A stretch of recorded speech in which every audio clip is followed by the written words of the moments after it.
lagi ngaji di atas panggung, tiba-tiba saya disawer oleh para panitia. Seorang Korea bernama Ustazah Nadia Hawashi menjadi sorotan setelah videonya yang menampilkan dirinya tengah membaca Al-Quran dan disawer beredar di media sosial. Ustazah Nadia pun kemudian memberikan penjelasan di balik video tersebut. Diketahui Ustazah Nadia merupakan Korea berprestasi dan sering tampil di luar negeri. Dalam fitur Instagram story-nya, Nadia mengaku dirinya sebenarnya merasa kesal dengan tindakan sawer yang dilakukan oleh dua orang pria dalam video itu. Nadia mengatakan dirinya diundang sebagai Korea untuk mengisi acara Maulid Nabi. Dirinya pun tak mengetahui bahwa akan disawer saat sedang mengaji. Lantaran mengingat adab membaca Al-Quran, dirinya pun hanya pasrah dan tak bisa berbuat apa-apa. Tak lama, Nadia menyudahi bacaannya dan mendatangi panitia untuk menegur.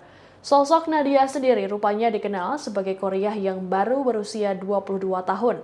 Nadia juga aktif di media sosial dan kerap membagikan aktivitasnya.